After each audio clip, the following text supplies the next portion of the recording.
सदगुरु, कई साल पहले जब मेरा बेटा बहुत छोटा था, उसने मुझे स्वामी विवेकानंद की लिखी एक किताब दी थी।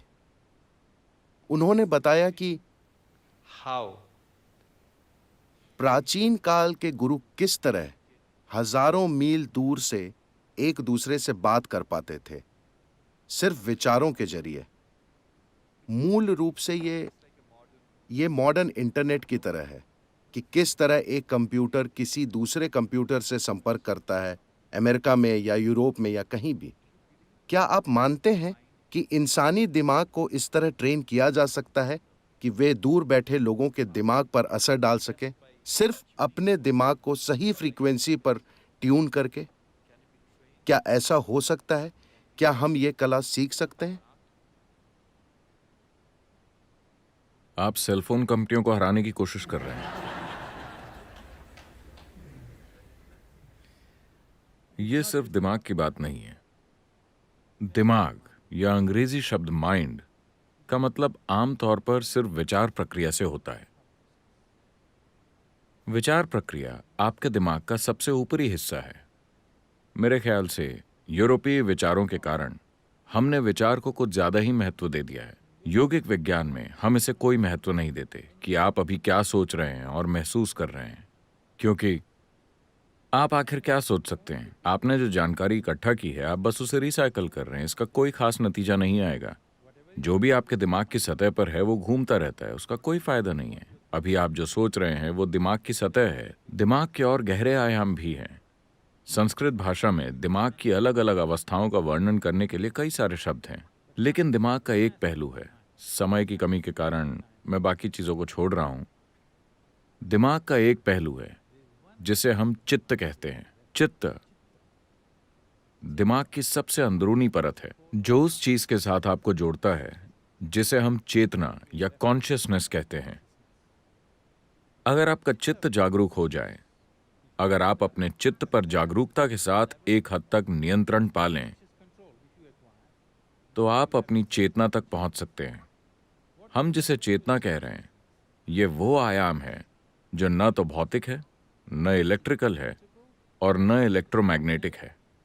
ये भौतिक से अभौतिक आयाम का एक बहुत बड़ा परिवर्तन है। एक अभौतिक आयाम ही अस्तित्व का आधार है।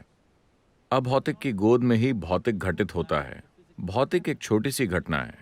इस ब्रह्मांड में 2% से कम या 1% से भी कम भौतिक है, बाकी अभौतिक है।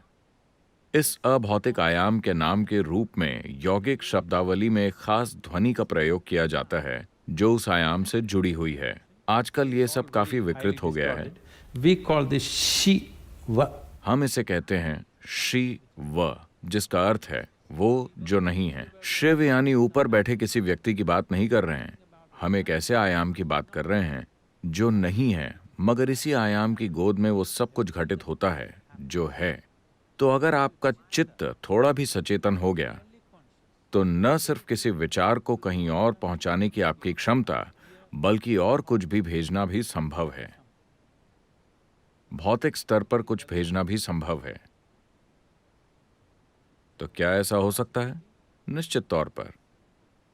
क्या हम अभी इन सभी लोगों को ये सिखा सकते हैं? सैद्धांतिक रूप से हाँ, मगर क्या ये उसके लिए जरूरी तैयारी करेंगे? ये एक क्वेश्चन मार्क है। एक बड़ी समस्या ये है कि हमारे एजुकेशन सिस्टम्स ऐसे हैं कि हमने अपने विचारों को इतना महत्वपूर्ण बना दिया है कि पहले तो उन्हें नीचे लाने में समय लगेगा। उन्हें ये समझाने में बहुत समय लगेगा कि उनके विचार मूर्खतापूर्ण हैं, क्योंकि हर कोई खुद को स्मार्ट समझता है, मगर ज्यादातर लोगों का सिर्फ फोन ही स्मार्ट होता है। क्योंकि आपकी विचार प्रक्रिया सिर्फ उन सीमित जानकारियों का नतीजा है जिन्हें आपने इकट्ठा किया है। अगर मैंने दुनिया की सारी लाइब्रेरियां पढ़ डाली हैं, तो भी ये बहुत सीमित है पूरी सृष्टि के मुकाबले। इतने वैज्ञानिक विकास के बाद भी हम नहीं जानते कि एक पत्ता वास्तव में कैसे काम करता है। हम एक अणु को भी पूरी तरह नहीं जानते, इतनी सारी वैज्ञानिक खोजों के बावजूद। तो इतना एहसास काफी होना चाहिए हमें विनम्र बनाने के लिए कि हम चीजों का इस्तेमाल करना तो जानते हैं, मगर ये नहीं जानते कि ये है क्या। पूरा जीवन लग जाएगा उसकी मूलभूत चीजों को समझने में। अगर लोग सबसे पहले इन चीजों को समझ लें, जैसे उनके दिल की सनक, आपने तो उसे मूर्खतापूर्ण कह दिया। Okay.